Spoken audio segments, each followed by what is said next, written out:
Olá, uma ótima tarde a você, boa tarde Brasil. Começa agora a segunda edição do Agricultura BR, nesta quarta-feira, 16 de outubro. Lembrando que você acompanha aqui a programação do Canal do Boi, em especial Agricultura BR, a partir deste momento pelas parabólicas em todo o país, TVs por assinatura, em especial TV Claro e NET pelo canal 190, no YouTube, no Facebook, e o Agricultura BR no Mato Grosso do Sul você acompanha em sinal aberto pela TV Imaculada Conceição. Acompanhe comigo agora alguns dos destaques da edição de hoje. Hoje o Agricultura BR traz para você informações a respeito dos valores do boi, do gado pronto lá nos Estados Unidos, que tem alta, assim como a carne bovina. Vou comentar um pouco a respeito de como o efeito Ásia tem feito se elevar as cotações por lá. Você acompanha o mercado físico e futuro da soja aqui no Brasil.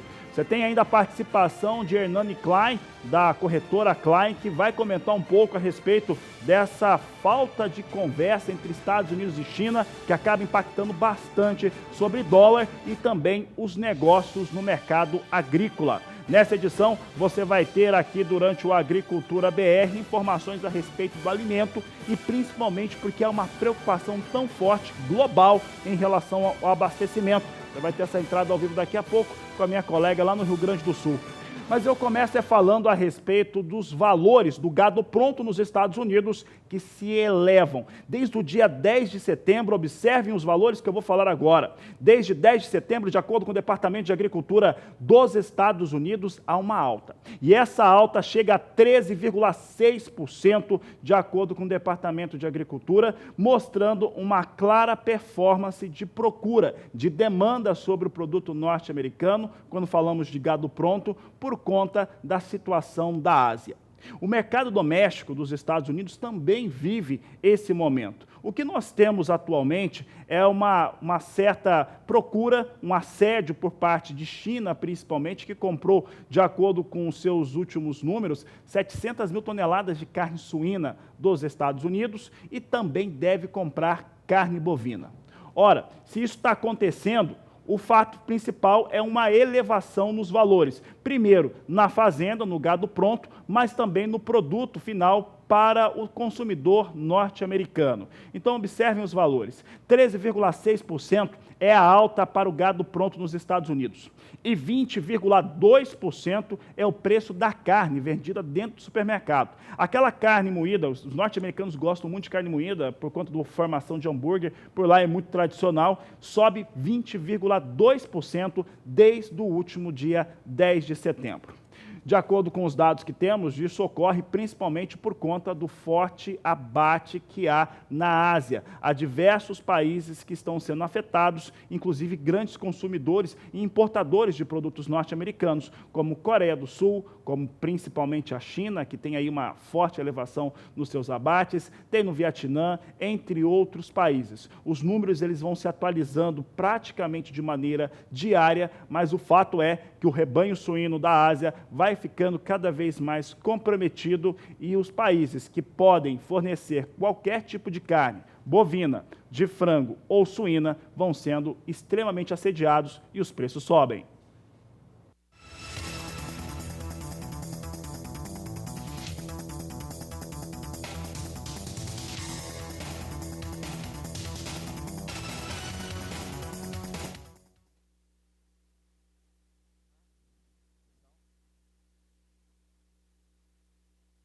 Eu estava falando sobre essa situação de alta para os animais prontos dos Estados Unidos e também para a carne bovina para o consumidor norte-americano, e isso tem uma relação fortíssima com a Ásia, do jeito que eu acabei de falar.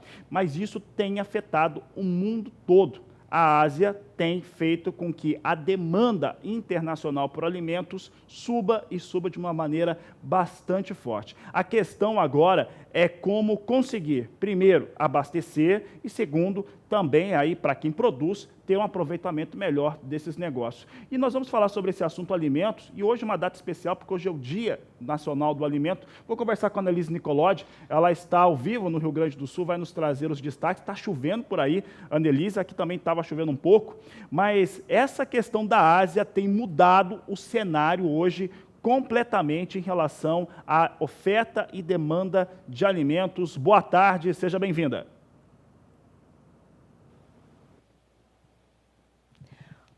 Boa tarde, Fabiano. Pois é, né? A Ásia deve aumentar aí a compra de produtos agropecuários nos próximos 10 anos, né? E a Farsul, em especial, que é a federação que vem acompanhando de perto, deve agarrar com unhas e dentes essa oportunidade. Inclusive, o presidente da federação, Gedeão Pereira, viajou em maio com a comitiva da ministra Tereza Cristina, né, para os países asiáticos e voltou com boas notícias para o Brasil. Para você ter uma ideia, só de milho a Ásia deve aumentar o consumo até 2026 em 127 milhões de toneladas.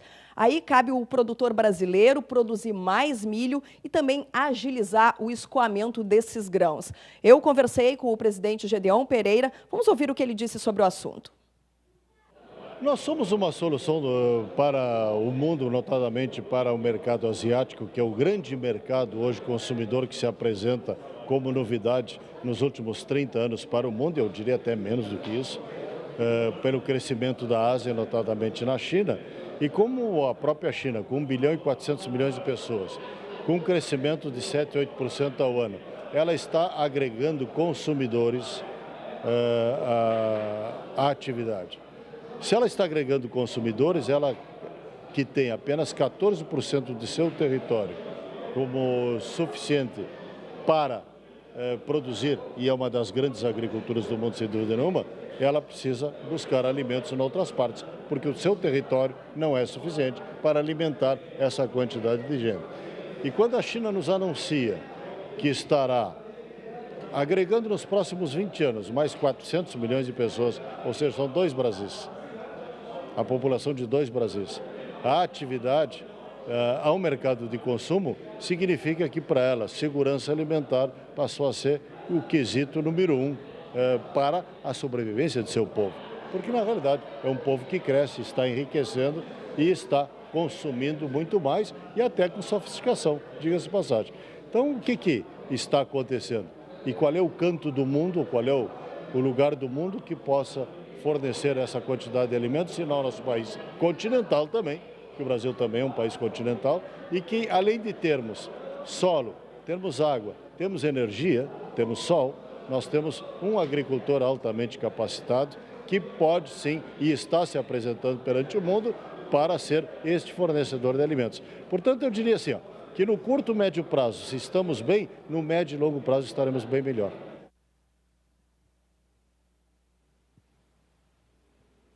Uma coisa é certa, Fabiano, o país asiático, o continente asiático, está na mira do governo brasileiro. E sabe que dia hoje também, Fabiano? Dia Mundial do Pão. O Rio Grande do Sul, que é um grande produtor de trigo, né? Algumas lavouras já começaram a ser colhidas. Essa semana não teve trabalho no campo, não, porque há bastante instabilidade no tempo. Hoje chove bastante por aqui, temperatura de 22 graus. Fabiano, volto contigo. Obrigado, Anelise. Uma boa tarde a você e a toda a equipe aí no Rio Grande do Sul. Por aqui eu falo agora a respeito de mercado de soja e começo pelo cenário internacional. E olha, essa trégua que há entre Estados Unidos e China, e eu falo disso todos os dias aqui no canal do Boi, ela está tendo um alinhamento que pode transformar a trégua em novo conflito comercial. O que nós temos dentro do acumulado desta semana? Primeiro, o presidente norte-americano Donald Trump, que no último final de semana, em sua página no Twitter, falou um número absurdo. Aliás, como quase tudo que ele normalmente coloca em público. Disse que a China compraria entre 40 bilhões e 50 bilhões de dólares em produtos agrícolas. Ora, esse número, para quem não conhece, é bem difícil de ser alcançado. A China, no recorde de compra junto aos Estados Unidos, fez aquisições de 29 bilhões de dólares em produtos. Então, bem aquém daquilo que o presidente norte-americano espera. Além disso, há uma situação política que a China, de certo modo, tem deixado claro.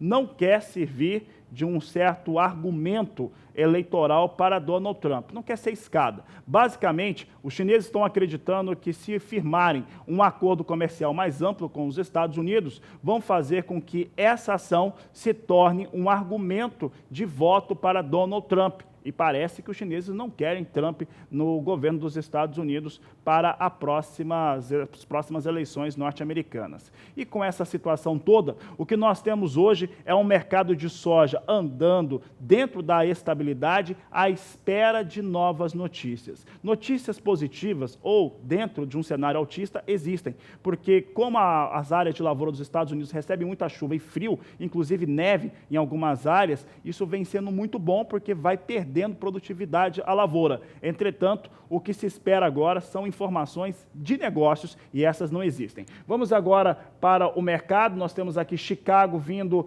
aqui com uma perda de 3 pontos traduzindo em porcentagem. As quedas vão ficando entre 0,4% e 0,6% de queda neste momento. Posição de novembro, negociado $9,31 por bushel. Janeiro, $9,45 o bushel. Temos a posição de março de 2020 em negócios a $9,56 mais 4 por bushel. E você acompanha comigo aqui a posição de maio a $9,64 mais 6 por bushel. É o momento de mercado. E tudo isso que eu falei para argumentar sobre soja serve para falar de dólar. Como o mercado ainda olha de uma certa forma que está com mais cara de novo conflito do que essa trégua se estender entre Estados Unidos e China, fica todo mundo nervoso. E quando o mercado ou seus operadores ficam nervosos, é natural que se corra para investimentos chamados seguros. E o dólar é o principal deles. Acompanhe comigo agora como é que vem a moeda norte-americana. Vem na margem de R$ 4,15 mais 6 no Brasil, 0,20% de queda para o dólar comercial aqui no Brasil. É o que eu vou destacando neste momento. O dólar, inclusive, vai apresentando um cenário talvez um pouco mais favorável neste momento, apresentando alguma queda. Bom, e é sobre esses cenários que eu estava falando aqui, entre China e Estados Unidos. China e Estados Unidos que estão apontando aí, de certo modo, para não ter um acordo mais amplo, né? A China parece que não quer. Estados Unidos pressionando, o dólar, de uma maneira geral, subindo no mundo todo. Nós vamos conversar agora com Walter Pulga Júnior, que tem convidado, vai falar a respeito deste assunto, porque é um assunto importantíssimo para o desenvolvimento do setor. Uma boa tarde a vocês. Pulga, seja bem-vindo. Boa tarde a você, boa tarde a todos. Olha, Fabiano, nós acompanhamos aqui neste momento, nós temos informações de que o dólar está novamente na faixa de R$ 4,16, com uma leve queda de 0,02 cents, né? Bom, queda de quase 0,5% agora, mas ainda assim acima de 4,16. Bom, tudo isso, né, em torno do que ocorre fora do Brasil, principalmente, não só fatores internos, mas fatores externos. E para comentar conosco o que está ocorrendo lá fora e por que essa oscilação que faz com que alguns analistas já imaginem dólar já na faixa de 4,20, eu convidei Alessandro Paganello, que deixou a mesa da corretora Advanced e correu para cá para comentar conosco sobre o que está ocorrendo no mercado nos últimos dias. Paganello, obrigado por ter vindo mais uma vez. Vamos comentar o que preocupa o mundo. É a guerra entre Estados Unidos e a China sempre, desde o início do ano. É por isso que o dólar sobe e desce? Primeiro, obrigado pelo convite, Walter, todos do Agrocanal.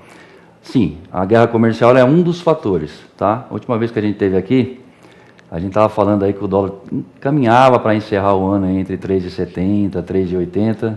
Uma semana depois, o Trump implementou aí tarifas sobre produtos chineses em torno de 300 bilhões. Azedou o humor.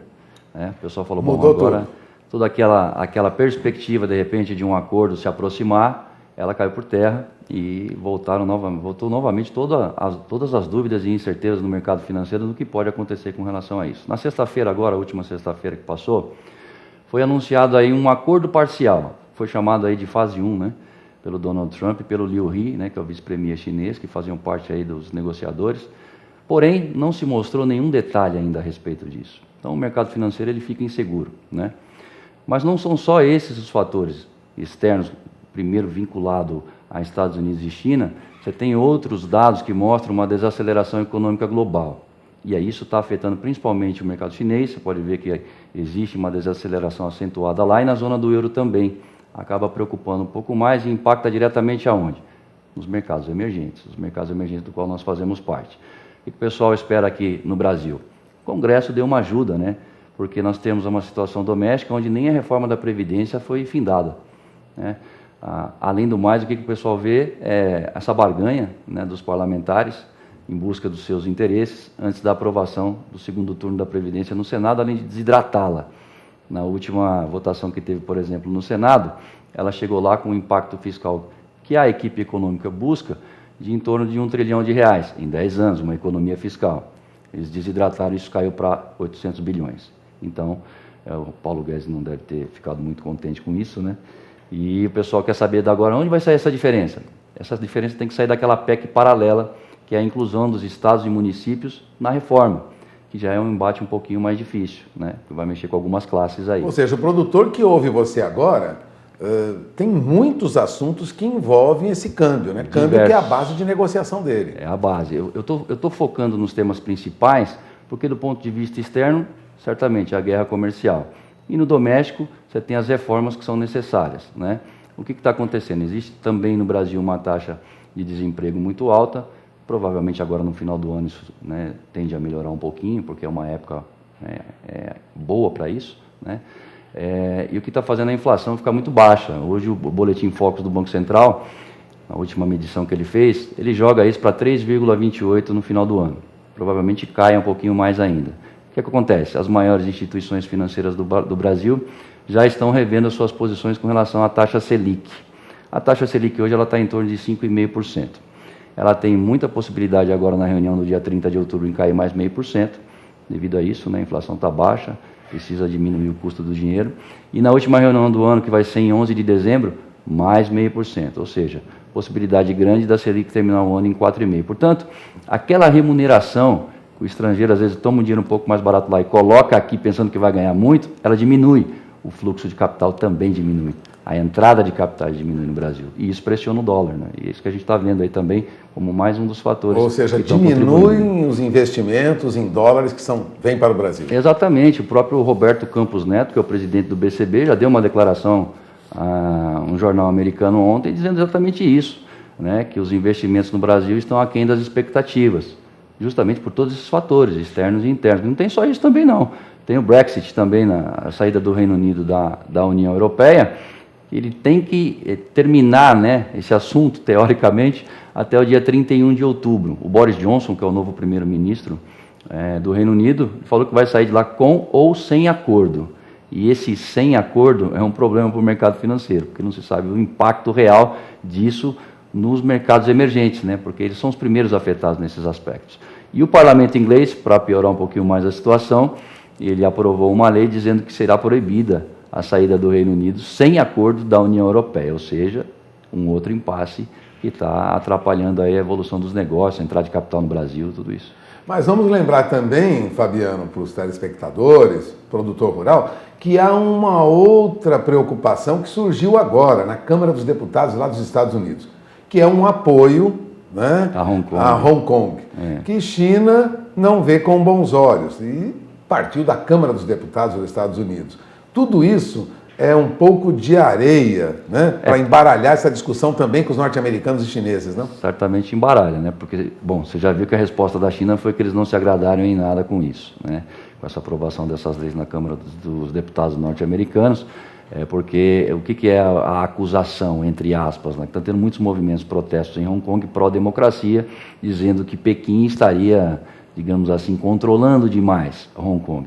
Com os Estados Unidos aprovando algumas leis, dentre as quais que ele anualmente faria uma revisão de como está a situação de Hong Kong, em meio a negociações comerciais com a China e desagradando a China, o mercado já espera, de repente, que isso possa trazer alguma preocupação maior com relação ao assunto principal, que é a negociação do acordo comercial entre Estados Unidos e China. E os chineses já deram algumas dicas aí hoje que isso realmente pode acontecer, porque eles não se agradaram dessa, entre aspas, interferência americana nessa situação. Bom, é complexo o quadro. Bom, você está vendo um apanhado geral, viu, Fabiano, da situação no mundo e um pouco do Brasil, a discussão dos deputados, que dificulta aí estabelecer uma projeção para o dólar, pelo menos no curto prazo. Agora, Alessandro, você se coloca sempre numa posição otimista. Sempre. Né? Sempre. O dólar caminha para onde com toda essa confusão? É difícil, né? Vou te dizer que é o seguinte, a última vez que o dólar bateu 4,20, né, no câmbio comercial, no giro interbancário, que a gente chama de giro de milhões, o Banco Central interviu colocando o dólar no mercado à vista, única e tão somente, diferentemente do que ele vem fazendo aí no mercado ultimamente, que é colocando o dólar no mercado à vista, por um lado, que são aquelas operações de 525 milhões de dólares diários, mas também retirando do mercado futuro quando ele faz o swap reverso, ou seja, essa foi ineficaz.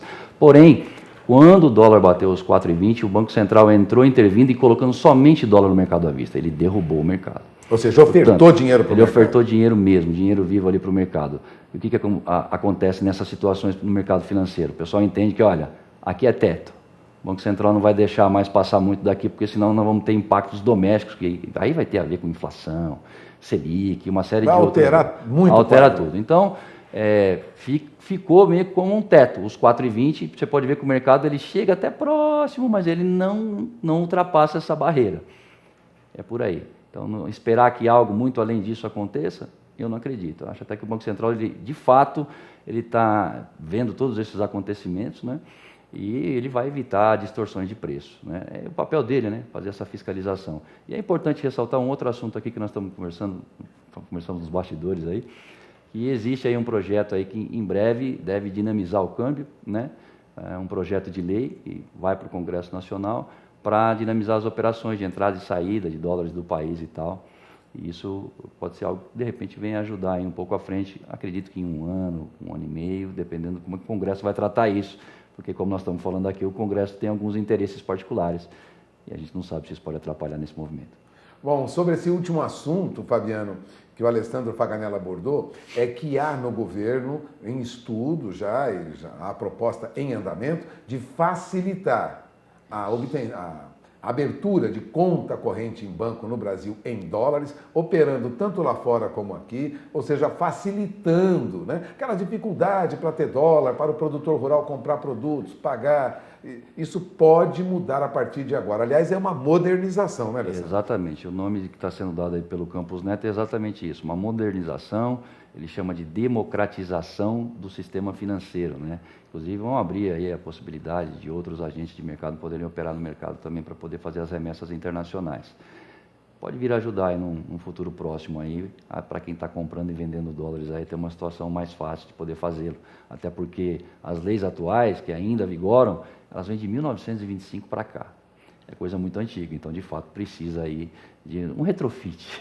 Tá, fazer uma mudança para facilitar Exato. o trabalho com câmbio. Para facilitar o trabalho com câmbio, exatamente. E facilitar o trabalho de pessoas como o do Alessandro Faganella, que respondem muitas questões quando falamos em dólar no Brasil com a legislação de hoje. Isso vai facilitar o trabalho de corretoras como aquela que você opera. É o que nós esperamos, né? Para o nosso ramo de atividade, para o nosso setor de atividade, não teve, por exemplo, no projeto de lei que eu já li, inclusive, não diz nada sobre, sabe, atrapalhar a nossa condução nos negócios aí, não. Nós estamos lá, vamos fazer parte. A única coisa é que tanto o CMN quanto o Banco Central, eles vão regulamentar e fiscalizar as atividades, né, das corretoras de câmbio, abrindo a porta para outros agentes de mercado. Bom, os bancos não precisa falar, porque eles já têm aí a oportunidade de comprar e vender aí a moeda estrangeira sem limitação de valor. Mas vai facilitar para as corretoras também?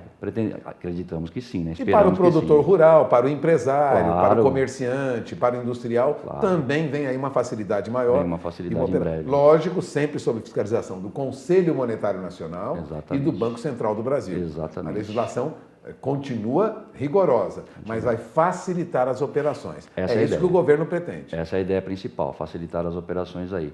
Uma outra coisa interessante para lembrar também, agora no dia 6 de novembro nós vamos ter o mega leilão aí do pré-sal. Então se prevê uma entrada de recursos no Brasil de em torno de 107 bilhões de reais. Por isso nós estamos chamando aí de mega leilão. Isso aí pode ajudar também aí o mercado a ter um pouco mais de recursos. O dólar pode chegar abaixo de 4 ainda no final do ano? Para ele chegar abaixo de 4 no final do ano, a situação ela depende de outros fatores mais importantes. Não só um mega leilão teria capacidade para isso, mas, sobretudo, a aprovação da reforma da Previdência numa potência fiscal que a equipe econômica pretende, que pelo menos esse 1 trilhão de reais aí, para que se avance para a próxima reforma. Qual que é? Reforma tributária, né? Agora, não vamos esquecer que se essa reforma tributária ficar para o ano que vem, é ano de eleição. A situação é bem complicada. Ano de eleição, certamente complica mais. Bom, está aí o recado do Alessandro Faganella, diretamente da mesa de operações da Advança de Corretora, aqui para comentar o que hoje é assunto envolvendo o câmbio. Eu agradeço a presença do Alessandro aqui conosco. Vamos encerrando esta entrevista. É com vocês em Campo Grande. Obrigado. Obrigado, Pulga. Obrigado, Alessandro. Obrigado pela entrevista. Bom, você pode rever daqui a pouco já essa entrevista com o Alessandro Faganello a respeito aí da questão do dólar, questão de como que isso tem impactado também os negócios agrícolas.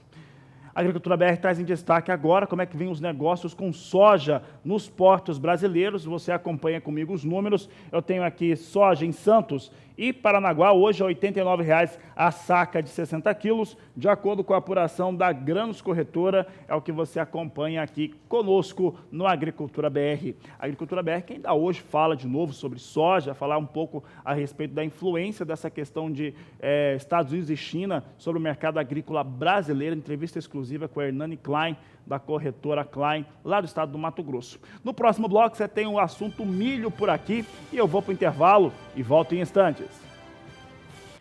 E o Conselho Monetário Nacional autorizou nesta terça-feira a composição de dívidas decorrente de crédito rural, de custeio e desenvolvimento que foram aportadas até o último dia 28 de dezembro de 2017. De acordo com a nota do Conselho Monetário Nacional, isso envolve também aquelas dívidas que já haviam sido prorrogadas pelo próprio CMN e também que vão entrar agora dentro desse pacote. De acordo com os dados, vai ter até R$ 1 bilhão, para fazer esse procedimento que vai ficar com características próprias que devem facilitar aí a situação do produtor rural que precisa resolver essa questão desse crédito rural por conta do endividamento. Vamos aos números aqui na tela, que vai ficar mais fácil de entender. Nós temos aqui a composição feita para alongamento de prazos para o produtor rural. Bom, as situações que foram criadas de dívida de crédito rural, até R$ 3 milhões. A taxa utilizada é de 8% ao ano. Tem um reembolso aqui em 12 anos, tendo 36 meses de carência dentro desse prazo de 12 anos, é o que nos mostra os dados do Conselho Monetário Nacional. Era uma situação que era solicitada por parte dos produtores e sua representação e foi atendida pelo CMN e também pelo Ministério da Economia.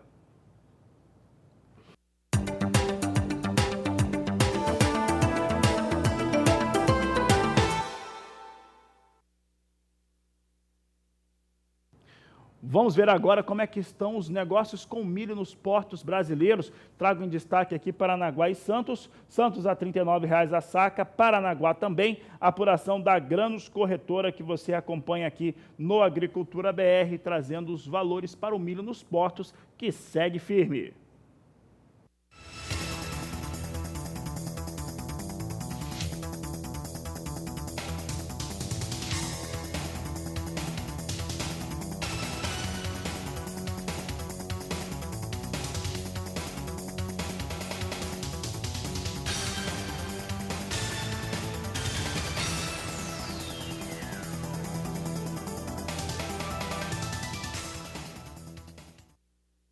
Exportadores privados dos Estados Unidos informaram ao Departamento de Agricultura norte-americana a venda de 228.600 toneladas de milho para o México, com entrega nas campanhas 19, 20 e também 20, 21. Vamos aos números na tela, números de vendas dos Estados Unidos informados na manhã desta quarta-feira. Se tivermos os dados aqui, vamos trazer em destaque, agora sim. Na campanha 19-20, 137.160 toneladas a serem entregues e 91.440 toneladas, de acordo com o reporte do Departamento de Agricultura dos Estados Unidos. O destino é o México, totaliza aí mais de 227.000 toneladas de milho. Já que falamos de milho e Estados Unidos, vamos saber como é que vem os negócios agora na Bolsa de Chicago para o cereal. Você tem na tela comigo aqui uma situação está próxima à estabilidade, mas com um ligeiro viés de queda. Dezembro vem a $3,90 o bushel, março $4,01 mais 2, maio $4,07 mais 4 por bushel e julho $4,12 mais 4. São os negócios que temos agora com milho na Bolsa de Chicago. A Agricultura BR vai para o intervalo comercial agora, vamos falar de café daqui a pouco e eu lembro que a sua participação é importante, então participe conosco através do 679-9656-2266, o WhatsApp do Agricultura BR, que já volta falando a respeito de café. Falar agora de uma realidade que o cafeicultor sabe bem: os preços externos e internos do café vão sofrendo, nesta primeira quinzena de outubro, quedas bastante fortes de preço. De acordo com o que nós temos apurado e também junto ao CPEA, isso acontece por conta das floradas aqui no Brasil, floradas de café que vão dando conta de uma situação que pode haver uma safra um pouco mais cheia, uma safra mais sólida para a campanha atual. De acordo com o que nós vamos conversando com cafeicultores no Brasil, a safra deve ser boa mesmo, mas com uma produção menor do que a anterior. Vamos falar de café arábica agora, vamos saber como é que o café arábica vai sendo negociado na Bolsa de Nova York, lá nos Estados Unidos. Plataforma Ice Filters em destaque, vai perdendo, como era de se imaginar. Dezembro vem a 92 centes mais 90 libra-peso. Março, 96 centes mais 35 por libra-peso. Posição de maio, 98 centes mais 70 por libra-peso. E julho, $1 mais 65 por libra-peso. São os negócios que temos agora na Bolsa de Nova York.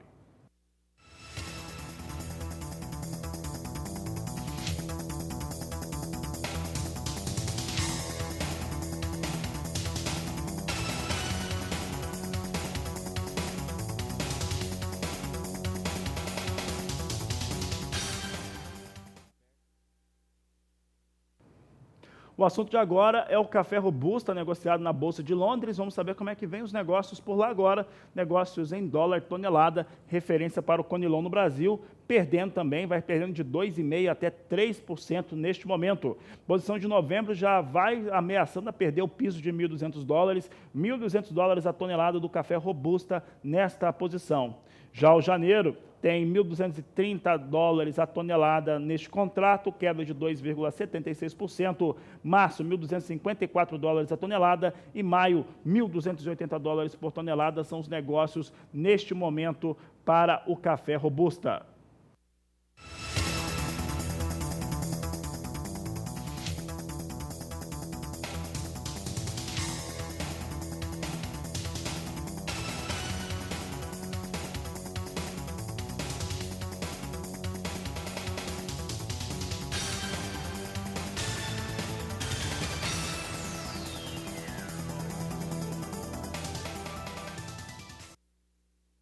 Daqui a pouco, na Agricultura BR, vamos falar sobre a dívida dos produtores de arroz. A produção de arroz, inclusive, está numa situação que parece ser mais favorável no momento, sobre o aspecto comercial, mas tem a dívida do produtor. Então, daqui a pouco, depois do intervalo, você vai saber um pouco mais a respeito deste assunto. E ainda hoje, tem a raça quarto de milha em destaque no Agricultura BR. Eu vou para o intervalo comercial e volto em instantes.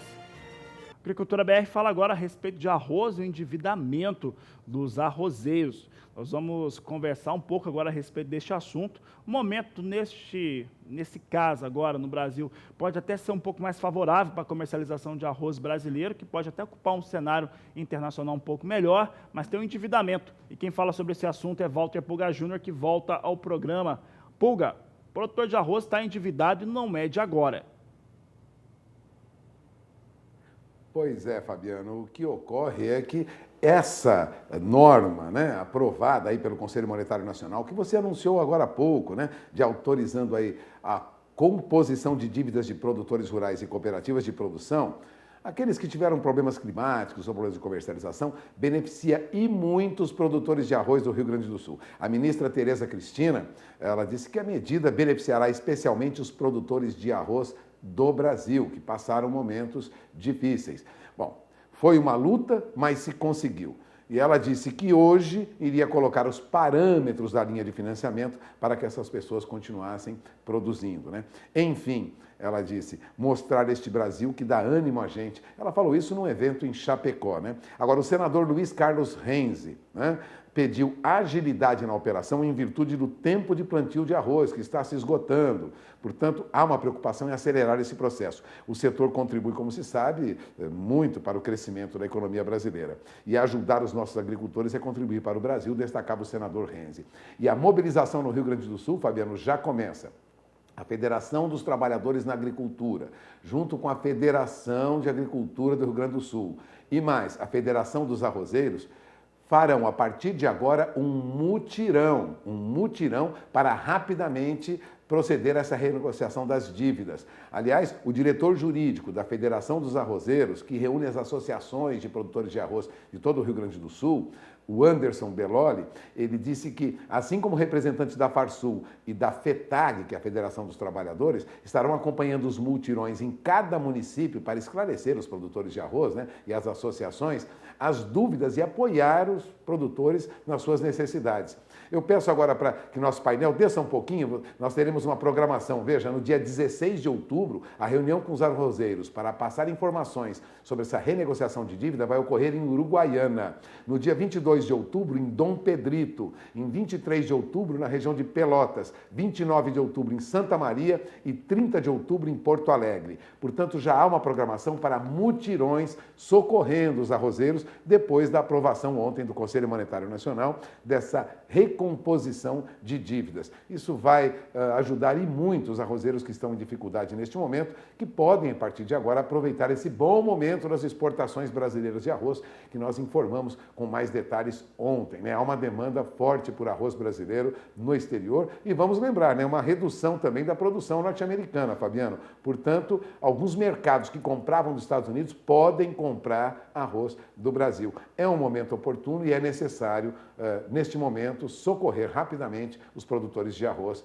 notadamente no Rio Grande do Sul. Por que o Rio Grande do Sul é importante? Produz praticamente 70% de todo o arroz do país. Daí a preocupação da ministra em atender, né, com essa medida também, principalmente os produtores de arroz lá do Rio Grande do Sul. É com você.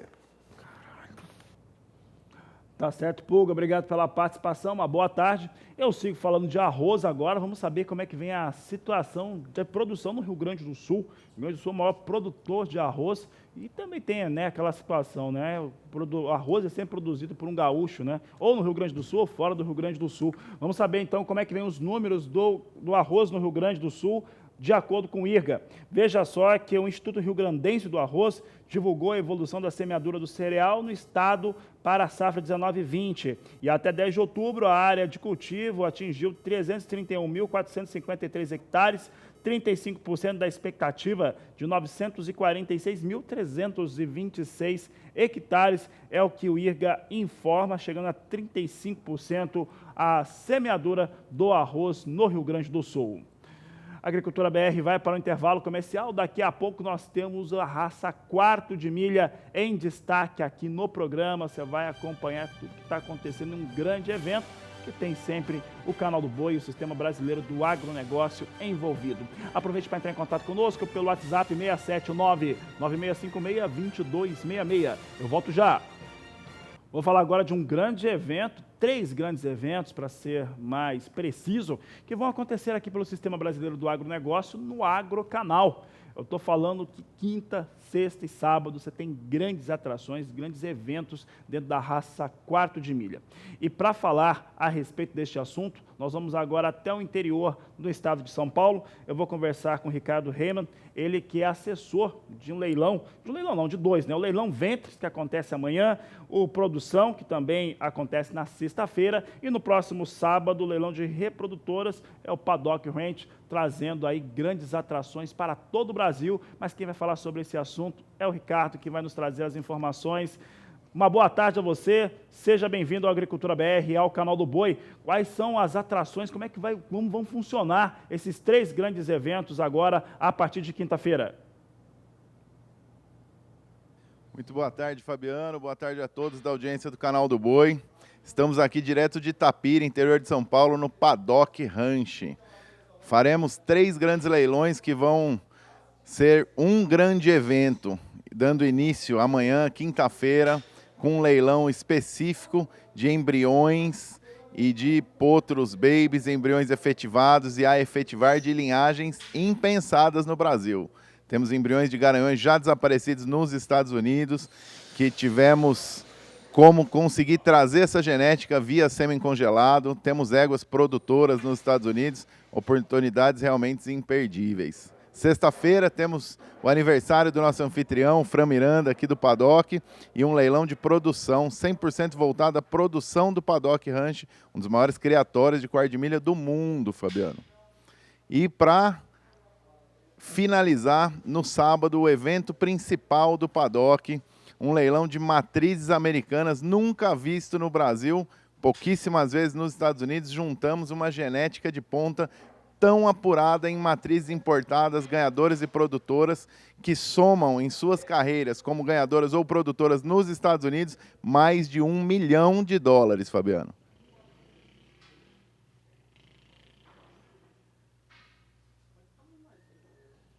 Estamos aqui nos preparativos finais, o Fran está aqui na pegada, todo mundo mexendo, junto com a WV Leilões, Aguinaldo, Aníbal, a assessoria principal é do Beto Duvel, grande parceiro aí do Paddock Ranch, está dando continuidade no projeto, e todos nós, eu, Ricardo Raimann, Ferrari, Marri, todos juntos aqui para atender a todos e dar mais informações sobre qualquer lote da sua preferência ou qualquer dúvida que tiver sobre algum animal específico.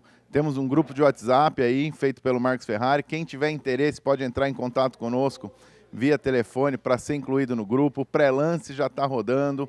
Temos animais já mudando de linha de preço e alcançando cifras que a gente imaginava que seriam mais difíceis até de alcançar, pela qualidade da tropa, pela qualidade genética, pela qualidade de preparo com o padrão Paddock Ranch de sempre.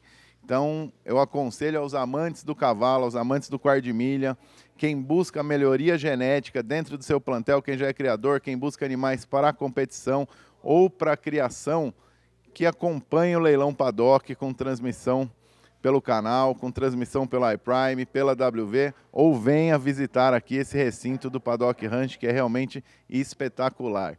A festa vai ser grande, é aniversário do Fran. Para comemorar essa data, estaremos comercializando perto de 150 animais, o maior volume de animais quarto de milha a ser comercializado de um único aras.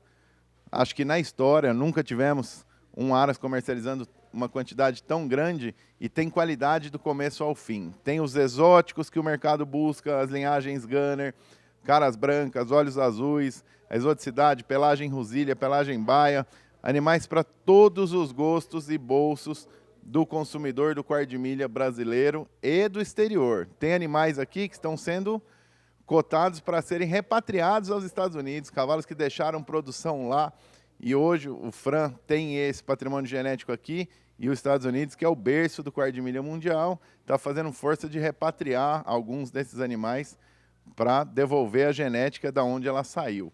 Então, são oportunidades realmente impensadas por todos nós, do meio do universo do quarto de milha, há pouco tempo atrás, e agora está sendo disponibilizada pelo Paddock Ranch. Então, nos acompanhem pelos canais de transmissão ou ao vivo aqui no Paddock Ranch, quinta-feira à noite, sexta-feira à noite e sábado a partir das 14 horas, grandes festas do cavalo quarto de milha mundial. Certo, Ricardo. Obrigado pela participação. Belas imagens aí do Paddock Ranch, trazendo essas grandes atrações, 16ª edição, né, e trazendo o leilão, que você vai acompanhar pelo Agro Canal na noite desta quinta-feira, na noite de sexta e na tarde de sábado. É um grande evento. Durante a programação você vai ter mais informações e destaques a respeito dessa grande atração que você acompanha e faz negócios aqui pelo SBA, pelo Agro Canal. Eu vou para o intervalo, daqui a pouco nós vamos falar a respeito de soja, de mercado financeiro, como que isso influencia o mercado da oleaginosa. Eu vou para o intervalo comercial e volto em instantes.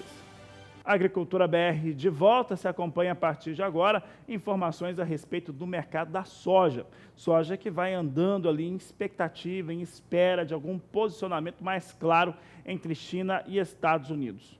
No cenário internacional, há quem diga que essa trégua pode quebrar a qualquer momento, né, e voltar àquela situação de um conflito mais forte entre os dois países. Você vai acompanhar conosco agora como é que vem soja sendo negociada na Bolsa de Chicago hoje. O mercado vem perto da estabilidade. Você acompanha aqui as posições no Agricultura BR. Vem bastante estável os negócios com soja, não tem muita alteração. Vem a $9,32 mais 4 o bushel. Posição de janeiro, $9,46 mais 4. Posição de março, negócios a $9,58 por bushel. E maio, $9,66 mais 4 por bushel. São os negócios que temos agora com soja na Bolsa de Chicago. Você vai acompanhando aqui as posições negociadas na Bolsa norte-americana. Acompanhe conosco agora como é que soja aqui no Brasil, que tem influência de Chicago e também do dólar, além do preço no porto, vai sendo negociada. Veja.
Estava vendo ali as cotações de soja, você viu ali que chegando a R$90 em algumas praças físicas aqui no Brasil, o preço é bastante firme. E estava aproveitando esse tempo para ler aqui o boletim do INMET, o Instituto Nacional de Meteorologia, que vem apontando entre esses dias 16 e 24 de outubro uma situação de chuvas por quase todo o país. O país inteiro praticamente deve sofrer chuvas ou ter chuvas de leve para moderadas. A expectativa é que se tenha realmente uma parte de maior quantidade de chuvas no país, em especial sobre as áreas de produção, que mostra que deve melhorar bastante a circunstância de semeadura e, com isso, ter avanço com as lavouras de soja que estão ou no solo ou se preparando para ir para o solo, esperando ter chuvas mais adequadas para que tenha umidade de solo. É o que vai garantindo o INMET aqui com a sua previsão de chuvas, então, sobre quase todo o país. Olha, já que estamos falando de soja, falando um pouco também de cenário internacional, eu vou trazer agora a participação do Hernani Klein. Ele gravou para nós há pouco, e ele estava dizendo o seguinte, a respeito dessa questão internacional mesmo, os impactos em relação a Estados Unidos e China sobre a economia internacional e principalmente sobre os produtos agrícolas. É com ele que nós vamos trazer agora informações. Boa tarde, Hernani, seja bem-vindo. Boa tarde, amigos do SBA, boa tarde, Fabiano. Estamos aqui em pleno plantio da soja, ainda um pouco manchadas as regiões, mas Mato Grosso fala uma média de 35% a 40% da soja plantada, e de uma forma geral a gente vê alguns problemas com questão de germinação, mas o plantio corre tudo bem. Não podemos considerar que, a princípio, até o momento, a safra está andando de vento em popa, os produtores estão plantando e, por enquanto, nenhum problema grave, vamos dizer assim, com relação à questão da nova safra. Com relação ao mercado, a gente tem visto a questão ainda em discussão da guerra comercial entre China e Estados Unidos. Houve um posicionamento por parte do governo americano da aquisição em torno de 50 bilhões de dólares de produtos do agro por parte dos chineses. A gente entende que, apesar do expressivo volume de negociações, é um número possível, tangível, mas ainda nada no papel. São conversas que têm permeado o mercado entre o governo americano e o governo chinês. Hernani Klein comentando a respeito da situação de cultivo, está bem dentro daquilo que a gente está esperando, principalmente depois do INMET confirmar aí chuvas sobre as áreas de produção no Brasil entre esse dia 16 até o próximo dia 24 de outubro. Você confere comigo agora mais cotações de mercado, veja como é que estão as cotações no mercado físico nacional.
Vamos saber agora como é que vem a moeda norte-americana em operação nesse momento. Dólar comercial vem na estabilidade, ligeiro viés de queda 0,04%, é estável a R$ 4,16 mais 3, é o que a Agricultura BR traz em destaque para você. E olha, momentos finais do programa, você vai acompanhar comigo agora informações técnicas a respeito da produção de animais de equinos. E quem vai nos trazer essas informações é Walter Puga Júnior. Ricardo, obrigado por ter aceito o convite. Vamos falar agora de um problema que quem trabalha com equinos enfrenta agora. Alguns casos de mormo, Rio Grande do Sul, Mato Grosso do Sul. Mormo ainda é um problema grave para quem trabalha com equinos? Gravíssimo. Era um problema que nós considerávamos controlado e restrito à região Nordeste. Eu fui à Alemanha em 2007 pela primeira vez ver um evento de cavalos marchadores. Reunia cavalos marchadores de várias raças. Era um evento, para mim, didático. Fui aprender como eles julgavam, muito interessante. Então, a partir dali, comecei a ter um contato, gostei muito. E tem a Equitana, que é a maior feira equestre do mundo, em Essen, na Alemanha, de 2 em 2 anos. Então, eu passei aí à feira, fui 5 vezes, tive um contato legal com alemães e eles passaram a vir e, então, abriu um canal muito interessante de exportação. E eu exportei 6 cavalos, 5 éguas e 1 cavalo para a Alemanha nos anos de 2010, 11, 12. Né? No ano de 2009, houve um primeiro evento de mormo. O Manga Larga Marchador ia se apresentar na Equitana, já tinha o stand, todo o projeto pronto, e os cavalos não puderam ir. Então, porque teve um caso de mormo, aquilo interrompeu o processo. A Europa leva isso muito a sério, porque é uma doença que ela pode contaminar humanos também. Não é uma doença que fica restrita aos cavalos. Né? Muito bem. Foi o primeiro evento, mas se resolveu e, na sequência, o mercado abriu de novo, então eu exportei os cavalos aí entre 2010 e 2012. Muito bem. Na sequência disso, com esse relacionamento bom, os alemães vindo e eu indo, tal, eu tinha 3 praticamente vendidos, já 2 tinham me dado o sinal, um já tinha me pago o cavalo, estavam já em procedimentos legais, de documentos para exportação, e mais 3 que a conversa estava boa, então até possivelmente nós faríamos a exportação conjunta de 6 cavalos ao mesmo tempo. Em 2013, teve um evento de mormo, se não me falha a memória, em Avaré, no Parque de Exposições. Interior de São Paulo. Interior de São Paulo. E, a partir desse evento, a Europa fechou para o Brasil qualquer raça, qualquer cavalo. E não importa que você faça o exame de sangue e dê negativo, porque tem um problema de protocolos de exame. Eu não sou um técnico no assunto, então não posso aprofundar e dizer qual é o protocolo correto e ideal. Eu sei que existe um impasse onde a Europa não aceita os protocolos que a gente usa aqui no Brasil para verificar o mormo. Então, fechou. As minhas negociações, que estavam muito avançadas, voltaram para trás. Eu devolvi dinheiro de sinal que tinham me dado e tal, e esses 6 cavalos ficaram, não foram embora. Passados uns 2 anos, um italiano soube de um cavalo que eu tinha, que era muito famoso, e me escreveu um e-mail pedindo se eu poderia exportar sêmen desse cavalo. Eu falei, que bom, então sêmen eu posso exportar, não vai o cavalo, vai o sêmen. E falei, está tudo certo. Liguei para uma central de reprodução, falei, vou te mandar o cavalo para você coletar o sêmen. E ele falou, não, Ricardo, não pode. Eu falei, como não pode? É sêmen. Ele falou, não pode nada. Né? Não pode o cavalo, nem pode o sêmen, não pode o embrião, não pode nada. Ou seja, o mormo causou um problemão mesmo. O mormo fechou. Eu soube que nas Olimpíadas do Rio de Janeiro teve uma operação absurda para poder trazer os cavalos de fora. Tal. Então, assim, é uma coisa com efeito gravíssimo, né? Comercial, econômico. E tem um outro lado, que eu acho que é seríssimo também, é o seguinte, é que eu não sei se o meu número vai estar atualizado, mas a última vez que eu vi alguma coisa, 3.000 cavalos, ou cerca de 3.000 cavalos no Brasil já tinham sido abatidos supostamente por estarem com mormo, e não existe nenhum caso comprovado, porque os exames dão resultados 50% de falso positivo ou falso negativo. Então, o exame não é confiável. Soube que, recentemente, a discussão foi reaberta e estão aí procurando uma solução definitiva séria. Mas nós estamos desde 2013, portanto, há 6 anos, né, com essa parte muito complicada. Sem poder exportar. Sem poder, e com um acréscimo de custo no dia a dia, porque qualquer transporte que você vai fazer hoje, você sempre precisou emitir uma GTA, uma guia de transporte animal, e junto um atestado de vacinação e um exame de AIE, anemia infecciosa equina. Agora tem o exame de mormo também. Então é mais um exame, é mais um custo, né? E tem uma anedota para contar, caso possa ilustrar com um exemplo infeliz de como a nossa cultura peca, né, pelo famoso jeitinho brasileiro. Há uns anos atrás me ligaram sobre uma égua. Eu tenho a égua muito boa e tal. Olha, a pessoa está interessada, mas ela não pode ir ver aí. Pode mandar a égua o fim de semana, ela vem aqui em casa, ele vem montar, experimentar, quase certo que vai comprar, mas ele só quer dar uma experimentada. Eu falei, pode sim, não tem problema. Eu conhecia a pessoa que estava falando comigo, não o interessado, que era vizinho dele. Eu falei, tá bom, eu vou chamar o veterinário para tirar sangue, a gente providencia os documentos para viajar, emito a guia e ele viaja. Ah, não, mas tem um caminhão que passa aí amanhã. Eu falei, mas amanhã não dá tempo, o veterinário vira aqui, tira sangue, manda para o laboratório, volta e tal.